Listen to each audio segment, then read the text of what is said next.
Hi, folks. This is Gorbag at Gorbag.com and Gorbag TV.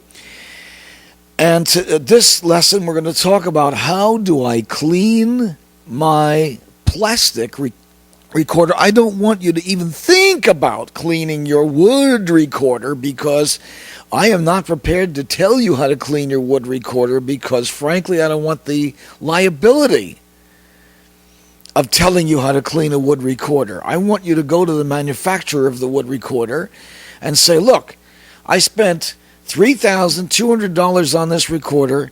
Please send instructions on how I'm to clean it. And they'll say back, don't clean this thing. Send it in for cleaning, please. The most you'll do is bore the thing. We use an oil in the bore. And that's tricky. So unless you're willing to dedicate your life to your recorder, I don't think you are, you don't want to really know how to clean a wood recorder. So plastic recorder, here's how you clean it. It arrives at you like this in a little case. Now, if the recorder is dirty, the case is dirty. If the recorder has been played, the case itself has biological damage to it. One of the reasons I want you to let me buy a recorder for you is to make absolutely certain that these recorders arrive at you unplayed. You walk into a music store and you buy one of these things. You cannot depend on, all right, let's say that there's 3 people who operate that music store. And one of them lets somebody play it. And by the way, it's very typical for people to want to try a recorder out before they buy it. And most music stores agree with that position and say, of course you should try it first. Take a half dozen recorders into our listening room and try them out. And whichever ones you don't want, we'll restock. We'll put them back in stock. Well, no, folks. That's not how to do it. You get a recorder that's unplayed. We're going into swine flu season here, guys. So take it easy with yourself. I mean, suppose you get a recorder that isn't exactly right. So you've blown $40, $50, $60, $70, but you haven't blown away your body entirely as a result. Now, you get your recorder. It's at your home. The first thing you're going to do is you're going to make a solution of how many parts to how many parts of bleach. You're going to use what kind of bleach, first of all? Household bleach. Household, the stuff you have in your kitchen, folks. Not the stuff you use to scour out your toilet. Okay? Not your Ajax. What kind of household bleach is it? What's it called? Clorox household bleach. It's actually reduced. It's already reduced, already watered down when you get it, right? It's not pure. Is it pure? 100%? Concentrated, yes, but 100% no. Can't be. It's a chlorine bleach, okay? It's the kind of stuff that goes into swimming pools. Now, if you've been in a swimming pool, a public pool, and you got a little water down you, it's very diluted by the time you get it down. It's not going to kill you.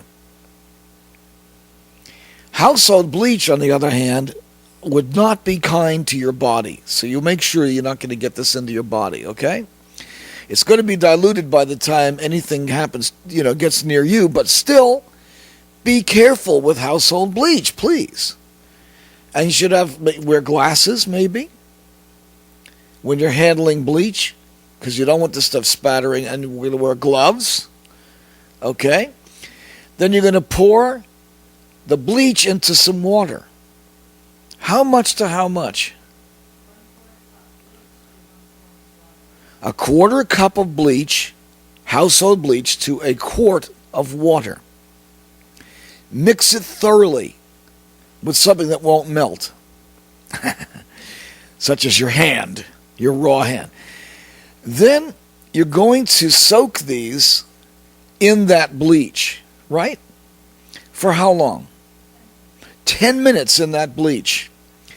Then with gloves on, you're going to remove these.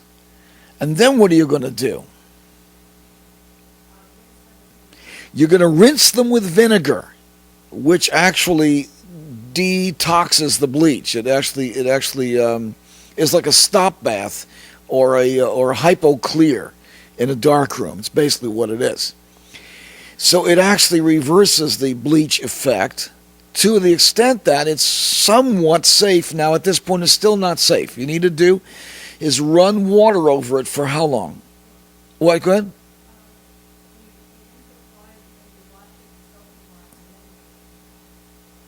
Okay, so you put the bleach, you put it in bleach for 10 minutes. You take it out of the bleach and you rinse it with vinegar. White vinegar, yes. Oh, of course, white vinegar. White vinegar, till it's every bit of this is covered with white vinegar. You make sure that the white vinegar covers everything that the bleach contacted. Then you do what? Then you wash it with soap and water. Detergent. Like dish detergent. That'll cut through grease, right? And then what?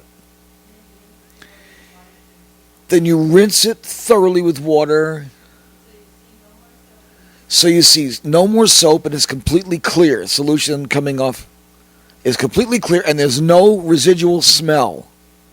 If you can't smell the vinegar, you can't smell the detergent, you can't smell, and the bleach doesn't get you, it's probably okay. So how long do you rinse it for? 5 minutes, 10 minutes? 3 and 4 minutes. Okay, so the smell and sight tests are the most important. Make sure that it runs clear and make sure that all the vinegar is off, all the bleach is off, all the detergent is off, and it doesn't smell of any of that. And if you doubt your own smelling senses, get somebody to check it out for you. Then do not reassemble it.